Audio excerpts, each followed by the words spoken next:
everyone, and welcome to JVS Job Seekers. My name is Elisa Udaskin, and I'm a director here at JVS Jewish Vocational Service. We're located in East Orange and also Montclair, New Jersey. And I always start off by telling you a little bit about JVS. JVS, we started and were established in 1939, and over the years we have adapted and built new programs to adapt to our community. And basically, what we do is we help people overcome barriers to finding employment. Our programs are very comprehensive, but the one that you're joining here today is our JVS Job Seekers, our webinar series, which are free of charge, and we're very happy to provide them to you. And they are graciously sponsored by Project M, as well as the Jewish Federation of Greater MetroWest.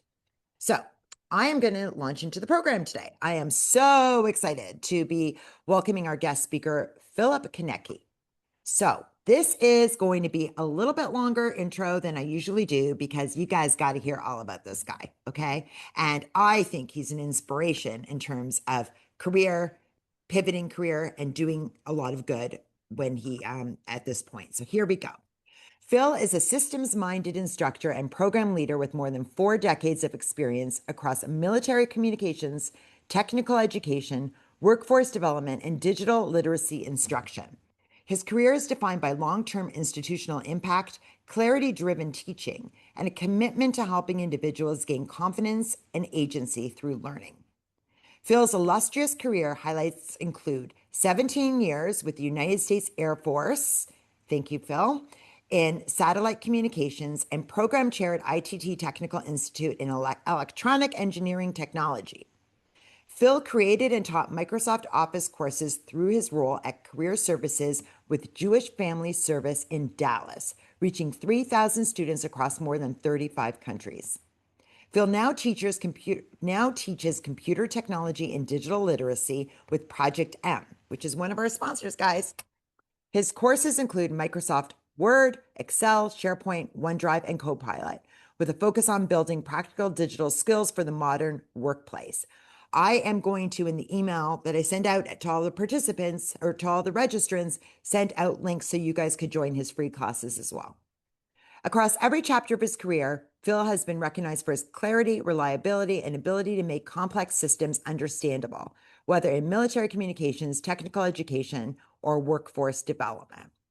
So with that, I'd like to turn it over to Phil. Thank you very much, Lisa. Hello, everybody. I just wanted to say thank you again for sharing that introduction, the best $2.95 I spent with a self-addressed stamped envelope.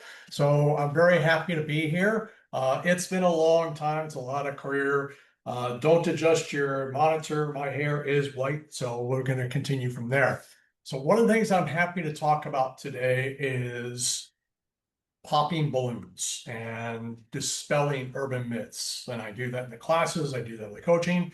I see a couple of people here who unfortunately have firsthand knowledge with me in JVS Dallas. Hi, Sandra. Hi, Jeff. So those folks who've seen me, they've seen some of my classes. Some of you have taken my classes before. So I wanted to share this with a lot of folks. And the next target of opportunity, shall we say, is dreaded 2 letters AI. Okay. I guess I could say, have you heard of AI before? But yeah, we already know the answer to that question. But I will say this, which you may not know, that AI in a generalized form now is just now coming up on 2 years old. Right? November 24 is when this thing really kind of got blown up into the public. And it's amazing how quickly this is becoming ingrained into our lives. And so what we want to be able to do is not work based on the urban myths, not work on what people say AI is. And if you're on LinkedIn or seeing the networking and all, you'll see the stories about how AI is ruining the job search process. AI rejected me, AI this, AI that, AI whatever. We give AI way too much credit, folks. We really do. Okay? If you want to know what AI is, I'll give it to you very shortly. AI is the world's fastest librarian. End of story. That's all it is. AI can't make decisions. AI can't make judgments. AI will never take the place of us. Now, we can give AI, that's it, tell me what to do, But AI creates drafts, AI creates suggestions, AI creates opportunities. We have to make that decision. And for those of you who are old enough to remember when we first introduced this great magical tool called spell check, and we sent out messages, and we would put a little blurb at the bottom of our phones, our little flip phones, that says, please excuse my spelling errors because I don't have spell check yet. Remember that? Okay. We can't blame spell check because there's a mistake. It's up to us to figure it out. And we can't blame AI to say, well, AI told me to do this, right? It's on us. We have the final decision. Okay. AI can never make a judgment. AI never going to make a decision for us. It's saying, here are some possibilities. Okay. And so this is what I want to share with you today. How I've modified my coaching practice, how I've modified how I've trained coaches to start using AI now as a tool. And that's all AI really is. It's a tool. Okay.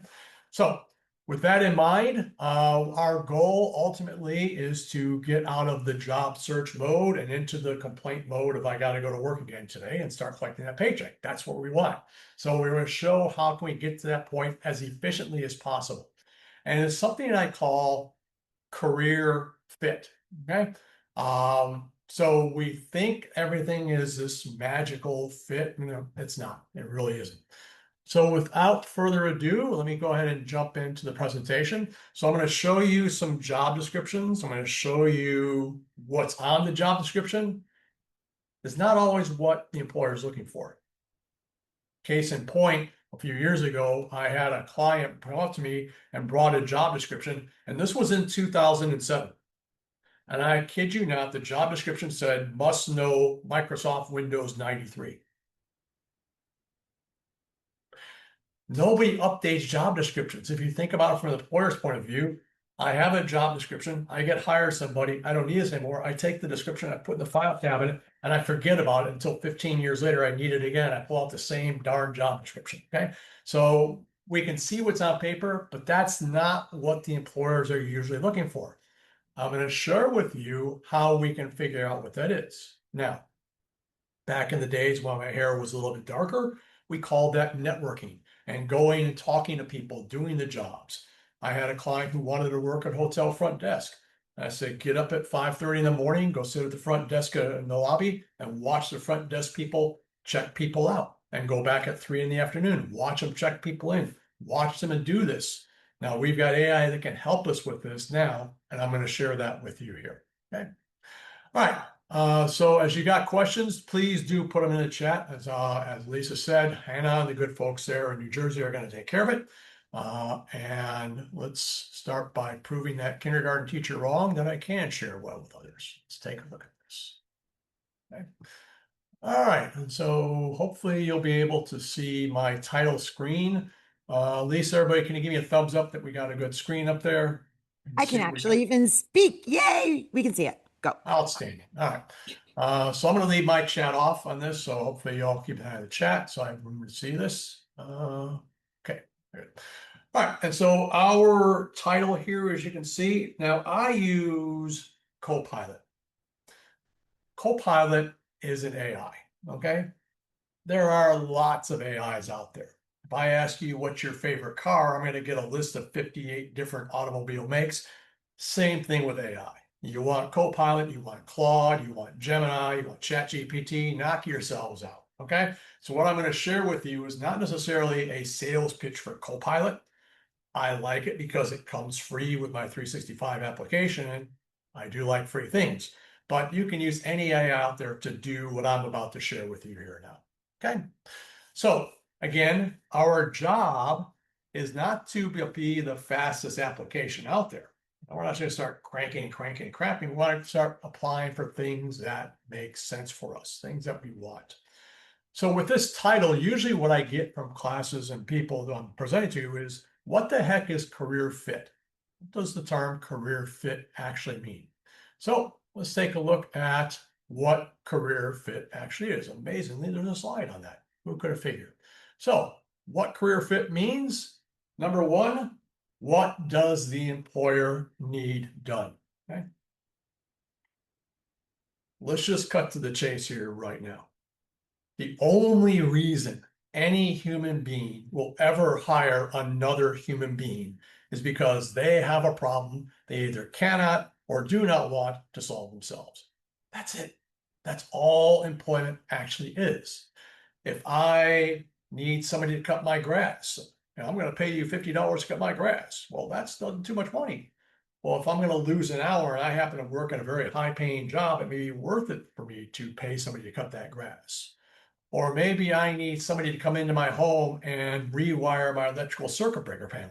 Well, I don't have that skill set, so I would want to hire somebody with that. So I have to understand when I'm applying for a job, number one, what is the problem? Why are they advertising for somebody for this position? Next, can I solve that problem? Okay, this is where we got to take the ego, put the ego aside and say, now that we know what needs to be done, am I the person who can do that? Not only can I do this, have I done this in the past for others? Have I done this to where I can do it for somebody else? Now, as Elisa read that 90-minute introduction, which I appreciate, there's a lot of things that I can do. I can track satellites in space. I can develop programs for electrical engineering, blah, blah, blah. There's about 4 or 5 things I can do very, very well, but there's a whole lot more I can't. So I have to understand what I can do and what I cannot do. These are the things we want to think about before we look at the application. And then the last one here is, do I want to do it at all? I mean, maybe I can do it. Maybe they need it, but do I really want to? Is this environment where I want to be? Do I want to go and apply for a job, have the interview, get hired, have that party saying I got a job now? All of a sudden, 6, 7 weeks later, I realize it's the wrong fit. And now I got to explain why I've got a 2-month job position on my next resume.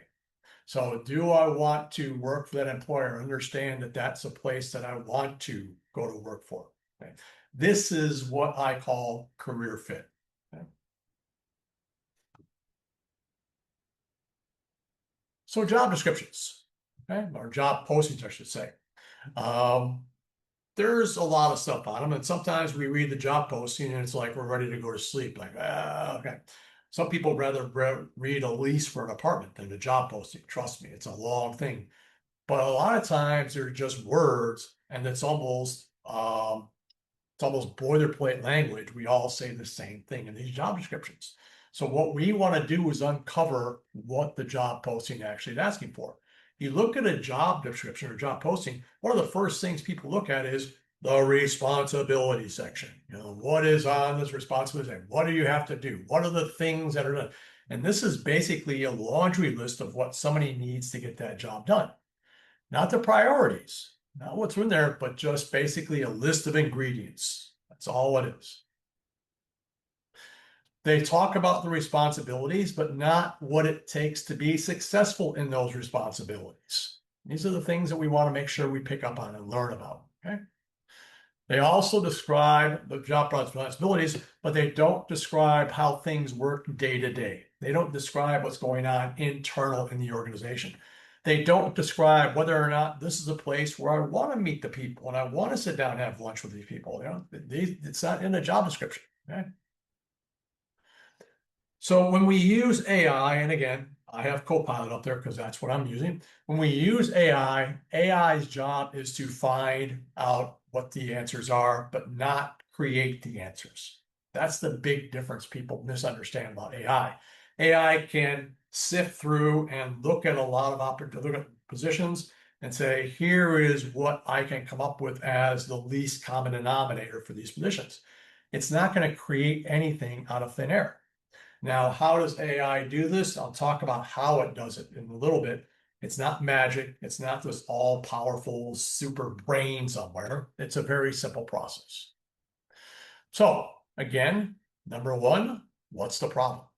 I can have Copilot and AI, and I'm going to show you some live examples here as well in a little bit. What are we actually trying to solve? What's the purpose of this job posting? And what are the things that really make this job or this position to work at challenging? Okay? What are the things that is going to be I have to deal with day to day in these positions here? when it comes to the job, understand this as well. Employers hire people they like. Get over it. Employers are going to hire people they like because if I like you, I can teach you anything I want to. Right. And when sometimes people say, well, they just hired this person because they like them. Yeah, you want to be working with people who have the same type of traits that you do. That's just human nature. So if I have a position and I need somebody and the only person that can fill it is a guy named Phil and I don't like him, well, I need him. But if I can find a person there who's got the same traits that I value, the same concepts that I value, I want to bring them on board. So I need to know from the job description what traits do matter, but they're not listed. They're generally not listed on a job posting. Okay. And so with that information, we can ask the last question, what kind of person is going to be a good fit for this particular type of position?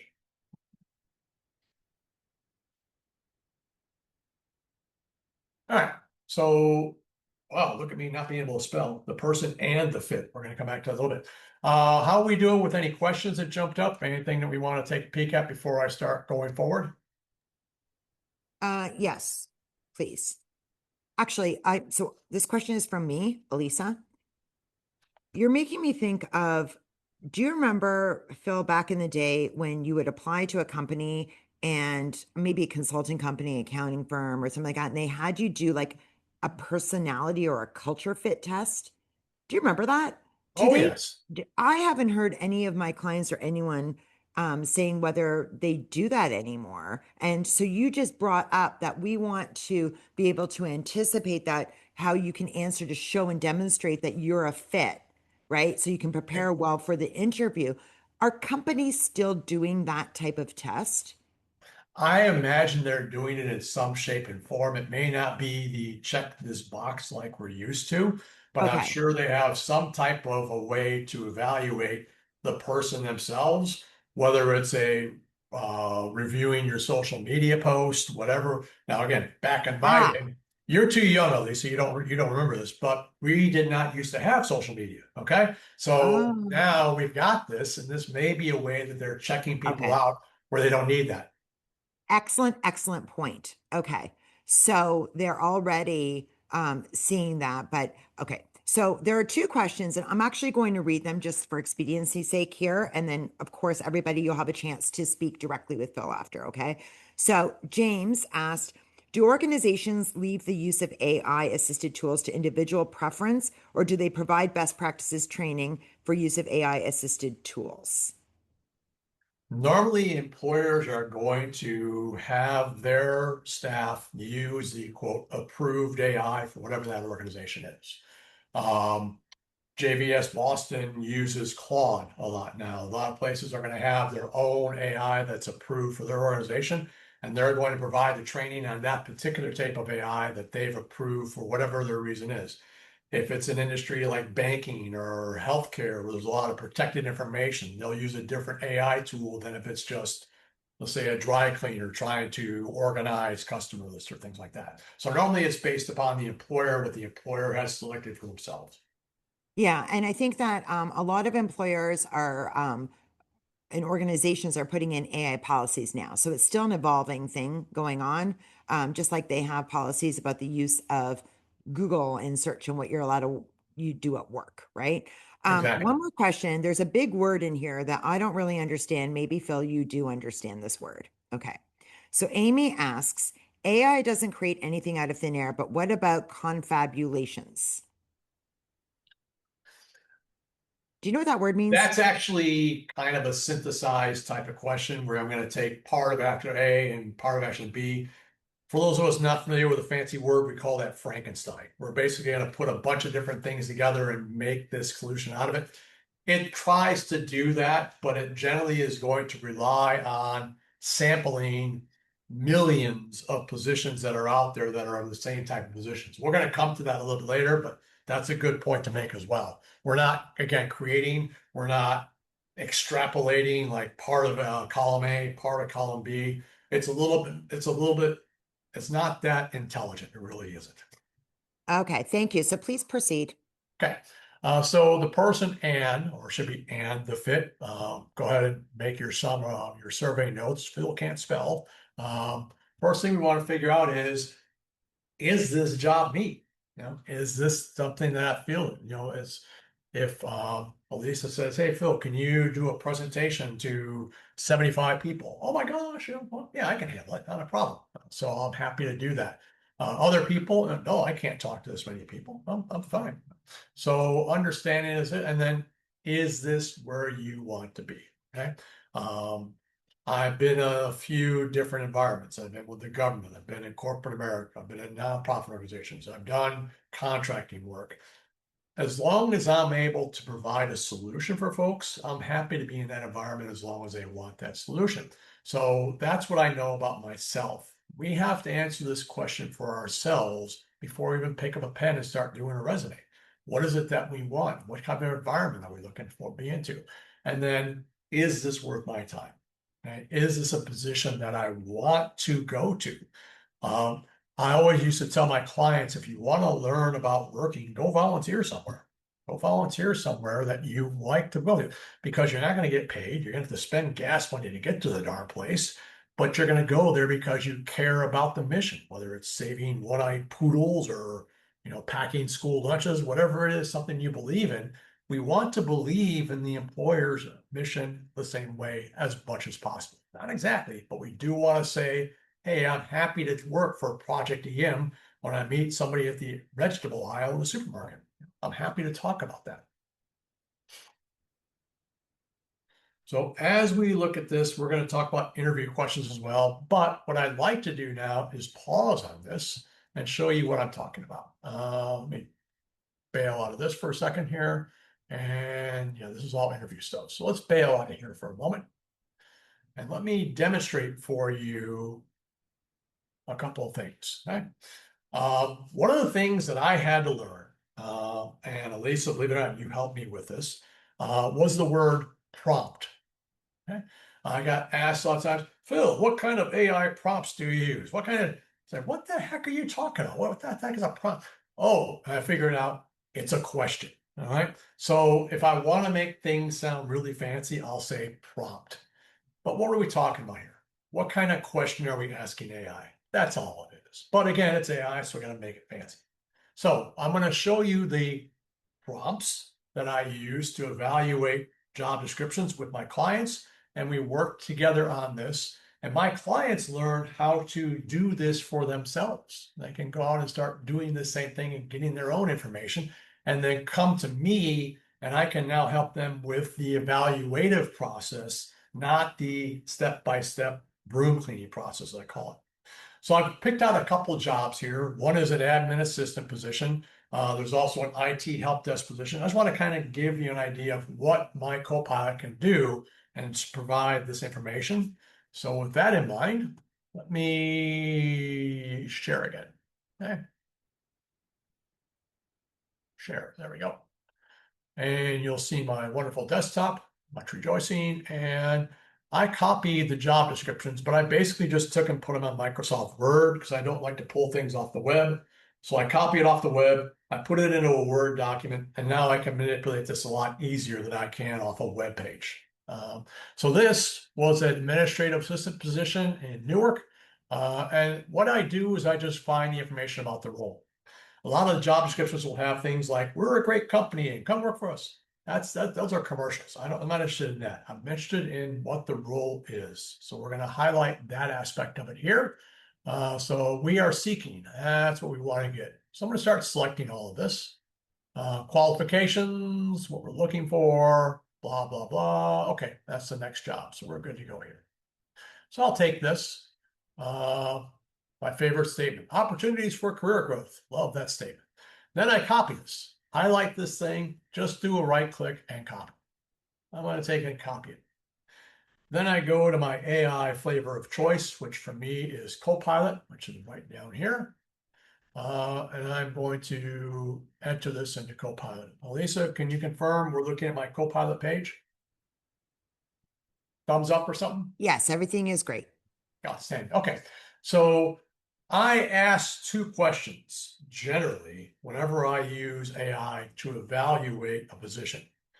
Question number one, tell me what the employer wants that's not on this description. Tell me what the employer wants that is not on this description. And I spelled it right. And then once I have that prompt in there, I paste. I paste what I copied, press enter. And then I look for my answer down here on the bottom. And again, keep in mind, this is not something carved in stone. This is Copilot's evaluation. And so what we look here is we're looking at, this is something that they want more than an admin assistant. Okay. I will send this as well to Lisa so they can share that if they want to. But here, things employers expect but never write in the posting. All right. So they want somebody who eliminates frictions from attorneys. This is apparently working with a law firm. Lawyers don't like administrative drag. Okay. If you have any lawyers in the audience, whether it's true or not, my wife does commercial real estate. She talks about how she doesn't like to wait for her admin assistants to get the information to them. So yeah, we want to make sure that we want to be able to eliminate friction. They want somebody who can do this. They also want somebody in this position who is composed, who's friendly, who's going to be able to not fly off the handle when something happens, understands that they may not be the top dog in the yard. Okay, they want to be able to understand what hierarchy is and why they have to go to this person before they can go to the next person. Somebody who protects confidentiality, huge thing in these types of roles. Understand how to anticipate needs and not wait to be told to do something, but understand what the needs are and be able to react or proactively get that need addressed. Someone who can represent the firm brand. We don't want to be seen on the 10 o'clock news as saying Phil Konecki with Project DM, blah, blah, blah. It's a bad look for them. And somebody who doesn't have other people have to come in and clean up their messes. They don't want to create work for other people. Lots of things that we see here that are not listed in the job description. Okay? And then AI can offer to create more things for me here. Do you want to do this? Do you want to do that? This is the affirmation AI always puts in. AI wants you to keep using it. And so it keeps saying, do you want to do this? Do you want to do this? And we say, no, I got this information. I have a better idea of what they want. The next question I'm going to ask. Go ahead, Elisa. Before you go to the next question, Phil, I have a question. How in the world does AI know this? You didn't even put in the company name. How do they know this? How do we rely on, I mean, all of this makes so much sense. And I would use this then for interview prep to really hone in on my answers and make sure I communicate this. So it's fabulous. But how does it know? So this is where people think it's a magic 8 ball or It there's some sounds kind like of it. nebulous super brain somewhere out there. No, no, no, no, no. What all the AI is doing is it looks at this admin assistant position Yeah. and it knows that it's working with a legal firm. And so AI is going out and searching every other job description that's an AI or admin assistant position working with legal firms. It's searching through this database of jobs that are of the similar type and evaluating those organizations based upon things in the news, based upon things that are presented in terms of stock reports, things that are based on with the communications of those companies in their day-to-day work. So AI will then go and find the similar job descriptions for the similar industries and then start evaluating what those industries are doing, the companies, and tying all that together. And generally, this is the, as I said, least common denominator for this position. Is it 100% accurate? No. Is it 95% accurate? I believe it. Okay, it is. So it's basically just looking at all the other positions that are similar to it that are already posted out there and the companies as well. So literally in like I think it was less than 10 seconds, it came up with this. And this is what I mean when I just saw all these questions that came up, if I was working with a client, this is what I'd be working on, discussing with the client and examples and doing the star stories and all that to prepare for to be able to reinforce confidence in the person interviewing you that you demonstrate this. This is absolutely mind blowing, but fabulous. Thank you. Um, and don't underestimate an organization's Yeah. desire to talk about themselves. They put themselves a lot out there with their stock reports of we're a great company and blah, blah, blah. And there are people who may not agree with it. Social media works both ways. There may be complaints about companies that are out there. All of this stuff is reached out and grabbed and then confabulated, okay, and put together into this summary of what is found. Okay. Okay. Very quickly, when a client in Los Angeles, she was looking at a COO position for a nonprofit out there. And we redid this and we said, are you sure this is what you want to be? Because they want somebody who's, quote, a COO, but the primary function was to go out and start generating donations. Mm. She said, wait a minute, that was never in the job description. That's right, it wasn't. So finding out what the needs truly are based upon similar positions, that's how this is done. Okay. Now, the second question that I would always want to ask is what kind of person would be successful in this role? Now, what's the temperament that we want to have here? And then I simply go to the next question. What kind of person would succeed in this role? I hope I'm spelling things right. And then AI will come up, or Copilot's going to come up and say, here we go. And these are things that I would now want to start emphasizing on my resume, emphasizing on my network profile, emphasizing in my mission statement, emphasizing in my communication. Someone who is steady, someone who doesn't get rattled when multiple things happen at the same time. Okay? Somebody who does not get upset because they have to follow a chain of command, they follow hierarchy. All these things that we can come through here and read through this, and we start thinking, wait a minute, this is something that I have done all the time. Or I start looking at this and saying, you know what? No, this isn't me. This isn't something I want to be a part of. Now, this, as I said, is simply another tool. It's another thing we can use to help get us into some more information about understanding the needs of the employer. My LinkedIn profile, I've got a tagline under my LinkedIn profile. And for those of you who've seen it, you know it. The tagline says, the world is full of problems, people are full of solutions. My goal in life is to show people how they can be a solution. But I can't be a solution if I don't know what the problem is. And then unfortunately, there's a lot of things that get passed over when we start cranking resumes out and hitting the apply button all the time. So we want to make sure we're doing this in a way that if they say yes, will fit with us. This is not what we want to do if we have an eviction notice on the door and we need a job in 2 days. Okay, there's other avenues for that. This is for more of a career type of position. I want to make sure we're clear on that as well. As I said, this can be seen as new. There's probably a lot of disbelief circulating in people's minds right now. I understand it. This is new. This can't work. This can't possibly be work. But what we can do is give it a try and evaluate it for ourselves. Okay.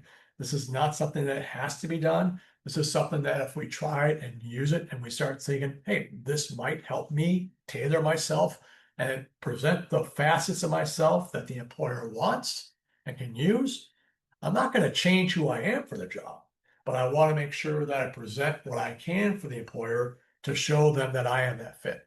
Okay. How are we doing so far? We do have a couple questions if you don't mind. No, of course not. Happy to. Okay. So there's questions about Copilot. So Heather asked, Phil, do you use the free version of Copilot or the paid version? I didn't know there was a paid version of Copilot. Isn't it? There is a paid version of Copilot for like $25 for nonprofits or $35 for everybody else. And what that does, that integrates within the Microsoft Word and the Microsoft Excel, the Microsoft PowerPoint. I use free. All right. I use a free version for all this. I use what's called Copilot Chat. I don't need any of that fancy other stuff here because this gives me the answers that I need. And I never recommend anybody pay for any kind of AI platform, any kind of job searching platform. There's plenty of it out there as long as we know the right questions to ask and as long as we understand how these things work, what they can do, and more importantly, what they cannot do. So no, I use the free version. Okay, excellent. And I mean, look so at my hair. Mary, Lisa, come on. I use a free version all the time. yeah, so I use the free versions too. Okay, so Mary asked, do you have an opinion on comparing Copilot app versus Microsoft Edge browser option? Oh, I think you're comparing apples and oranges here. Okay. The browser is nothing more than the vehicle to take me to the internet. All right. Now, once I get there, I can go to any kind of application I want. And so whether I take the train to get to the job or drive the car to get to the job, that's really the browser. How do I connect to this thing on the internet? Once I get to the internet, then I can pick and choose what I want to pick off that internet. So the app for Copilot, again, I use it because it comes free with my 365 subscription. Okay, excellent.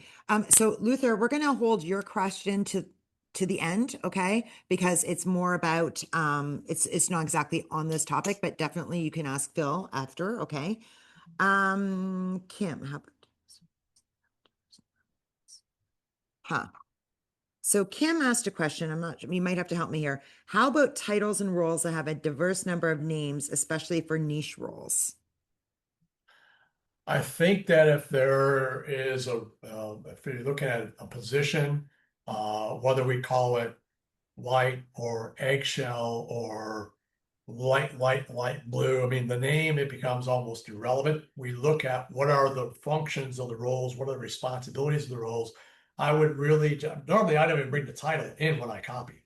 So if I'm copying a description, I don't copy the job title. I just copy the actual responsibilities and roles and now say evaluate this. So you're Thank you. right. There could That's be lots yeah, of different ways to say the same thing. Yeah. you're right. Because one of mine would be like workforce, or technically it's really a resource manager, but they can do so many other titles, demand planning and scheduler, and some of those aren't a good exactly correct until, like you say, you're right. When you look at obviously when you look at the description, it'll say that. So thank you very much. Yeah, is it 12 eggs or a dozen eggs? Oh my gosh, which one is it? Okay, they're eggs, folks. I understand. So I do want to also show how my AI can work with the interview questions as well. How when we're at the interview stage, the questions that are asked also give us a huge insight into what the employer's problems truly are. Okay. So if you allow me, let me take a few minutes and show through these questions. Um, Actually, if you can type in the chat very quickly, just the letter Y or N, or if you want to throw your hand up. Has anybody here ever had an interview? We've had a few interviews here, haven't we? Okay. So typically we get asked questions all the time, blah, blah, blah, blah, blah. And then they'll get to a point that says, well, we've asked you a lot of questions. Do you have any questions for us? Ever heard that one? Okay. I'm happy to share with you my suggestions for the questions you can ask as I show you the rest of this part of the interview here. So let me get back onto the sharing screen and see what this does for you, if this is something that can be helpful for you as well. So yes, unfortunately, I'm going back to the PowerPoint. I know PowerPoint is so exciting, but it's a short PowerPoint. Hopefully we'll be okay with that. All right. So let's see here. I've done this a few times. All right. So we see, hopefully you see the interview slide up here.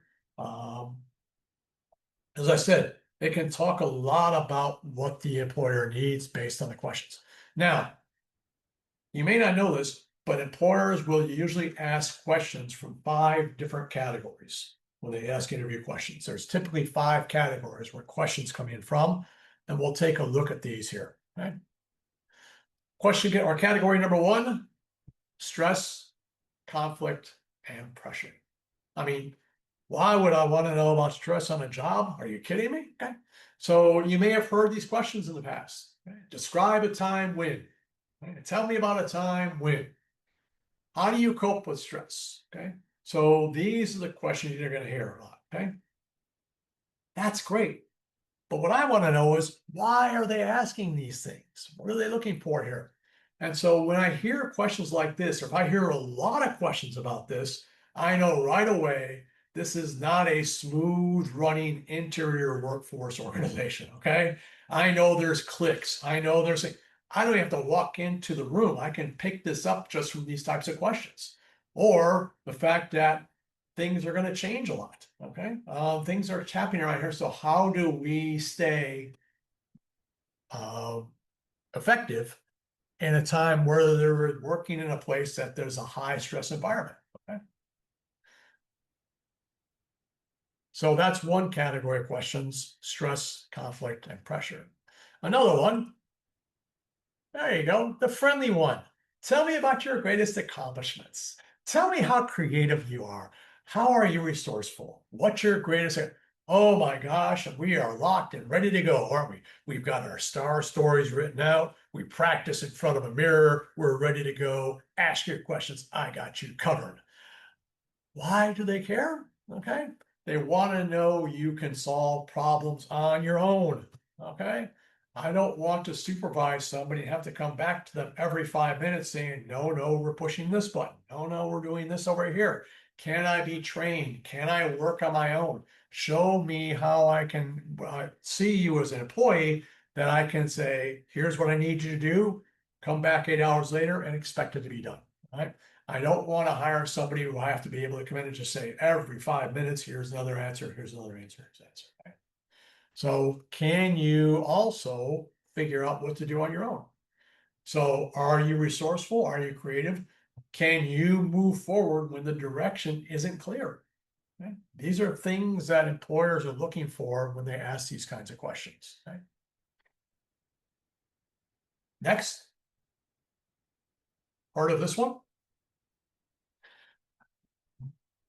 I remember somebody told me once that there's no I in the word team, because we all have to work together. I said, yes, but there is ME, so let's not play games with questions, okay? So we have a teamwork, and how would the coworkers describe us? How do we work as a team?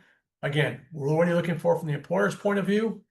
Are you going to be able to work with a lot of different kinds of people? Right? Do you work with people that you may not want to go sit down and have lunch with? Can you separate the personal from the professional? Can you work collaboratively even when you don't want to? Right? Are you a person who says, you know what, I can do it myself faster than if I have to work with somebody else? Me, okay, that's me. But we have to learn how to do that. So what I've done is I've thought about, yeah, I can work faster on my own, but I can also think about working as now teaching other people how to do that. That's what I call my work now. So my job now is to teach other people how to do it, not just do it. That's how I motivated, move myself into a team environment. So can we do these things, and can we stabilize the staff, or are we going to be a destabilizing force in that staff? Okay. Next one, leadership. Okay. All right. So how do you get other people to follow you? Do I threaten them? Do I promise them the moon? How do I get them to follow me? Okay. So how am I a person that people want to follow, even though I may not have the letters SVP in front of my job title? Okay. There's a term that's called referent power, REFFERENT. That's where people follow others, even though that person is not the one in charge. The person in the office who's got a lot of information, who's been doing the job for a long time. Are you a person that can be developed in that, or can you respect other people that may have that without the title? This is something that we look at here in terms of leadership. Obviously, leadership, if you're a supervisor, executive, you got it. But the informal leadership, this is what we're being able to pull out of this with these questions and learn more about you with it. And then the fifth category that we have here, well, we should have skipped this. We don't make mistakes, do we? Let's just skip this one. Yeah. So somebody once said that the worst answer to what's your greatest mistake is, I don't make mistakes. Well, that's a mistake right there. We don't want to say an answer. So we want to make sure that we are also talking about the things where we've had failure on, but not focusing on the failure, not focusing on the mistakes. What we want to see is, how did I recover from that mistake? What did I learn from that mistake? Now, if I get a question like that from an interviewer, they say, tell me about a time you made a mistake, and then they move on, yeah, I got it. But if they had the same question 1, 2, 3, or 4 times, my antenna's going up. What's going on here? Why are they so interested in mistakes? Do they have a very tight deadline? Are they operating on a razor's edge budget where if I just breathe the wrong way, I lose my position? These are things that I can infer and learn from these types of questions. And how did I get all of this information? I asked AI, tell me about these categories. What are employers looking for when they have these categories? AI was the one who shared this information back with me, and I made a couple of changes to it. And this isn't just AI's answers spit out. AI gave me some information. I took it and I modified it. And then what I modified is what you're seeing here on the display. Okay. So, Phil, if I Yeah, may please. interject, what you Of are course. demonstrating here is not only how a candidate can prepare to answer questions in a deeper way, you're actually helping the candidate make a list of questions that they're going to have for the organization. Because although, when we don't have a job and we're looking for a job, we feel that, we need to get, you're really interviewing them as well. And I believe that the best interview is one that is actually a conversation. And so in that example that you just gave, oh, now I can't read it because you Oh, took I'm it sorry. I put it back. fine, Put it back. but that's okay. Um, we didn't rehearse this. No. So in that example that you just gave, this is something that as a candidate, I would prep with, but you were giving scenarios that if they keep asking it this question, then like it just maybe has a red flag as their question. As the candidate, you can ask that question and say, is there something in particular in the organization that you're looking for someone to be stronger in this area or that area, and then have a conversation about it. So what I love about all of this, oh, you're closing me already. Okay, thank you. No, I'm sorry. Yeah. So what I love about that that this and this question is because, again, don't just say, tell me about the company's culture, right? Like you can leverage and use AI to prepare yourself for answering questions, but also for you checking things out.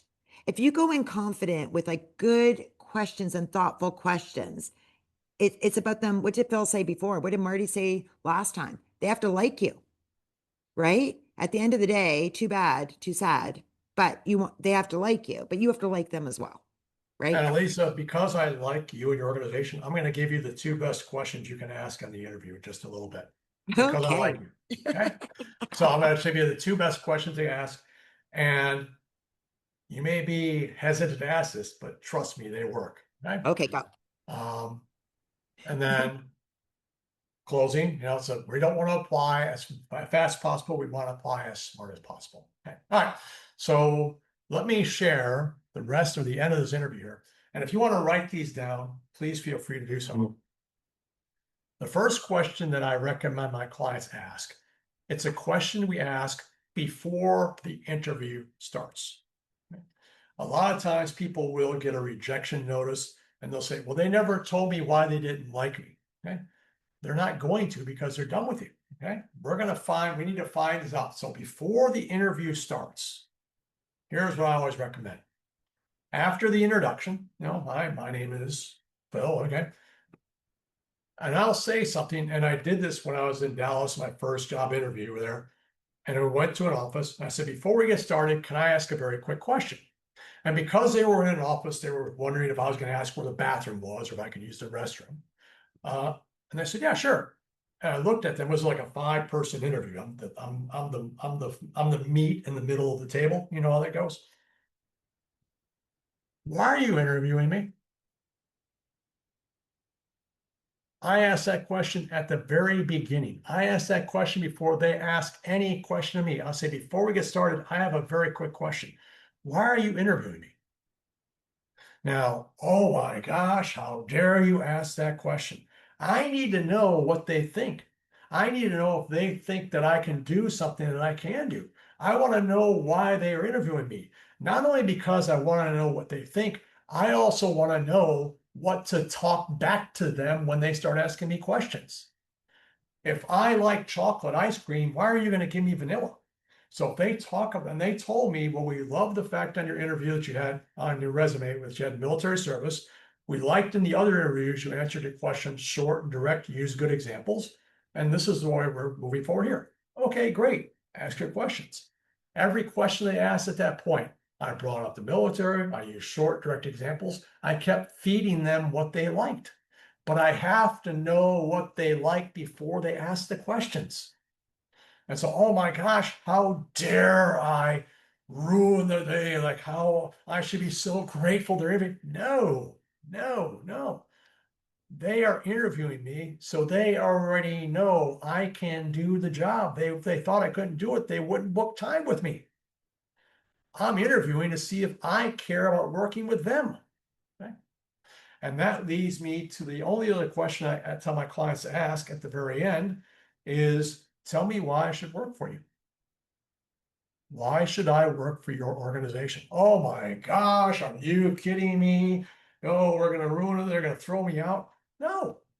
Tell me why when I'm walking down the street and I say, hey, I happen to work with Project EM and I'm proud to work for Project. Tell me why I want to tell people I'm proud to work for your organization. Sell me on your organization. When I went to work at JFS Dallas, I asked the CEO there on our last interview, why should I work for you? He spent 20 minutes talking about his organization.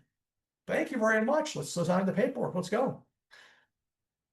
Elisa, you said the word yourself. It's confidence. Okay. I have to be able to be somebody other people want to hire. I've had people come to me saying, Phil, please hire me. I'll work for you for free for a month. You'll see how great I am. No, go hire somebody else for free and practice on them. I want somebody I have to fight to get. I want the best person possible for that position. If you have any thoughts about that, think about the last time you went to see a doctor. You want to go see a doctor who's just figured it out, says, you know what, I've never had this before, but let me have it. I'll give it a shot. No, I want the best doctor out there. Employers want the best applicant out there. And having that confidence, understanding what their problems are, understanding that you can do it, and understanding you want to do it. That's the confidence that they are going to want to bring into their organization. So let me take a step down off the soapbox. I get a little bit excited talking about these things, but when it's so turned around, unfortunately, like we should be privileged and pray novenas for the fact somebody got interviewed. No, no. They have to earn me, not the other way around. Mm-hmm. Thank you on that. So that's what I wanted to share with you today. I'm happy to talk more individually. If you like what I have to say, great. If you don't like what I have to say, that's great too. I'm here sharing options with you. That's all this is, folks. Okay. Well, I was happy to be here. Thank you very much for the opportunity, Lisa. Thank you, Phil. Thank you so much. We always appreciate you, and we're looking forward to seeing you the next time. Happy to help out. Thank you. So now I'm gonna stay on. If you guys want, everybody's gonna clap for you. There we go. Yay. Thank you, everybody. Good luck to everybody. Again, everybody here is a solution. We just got to find the right problem. Learn the problems, everybody.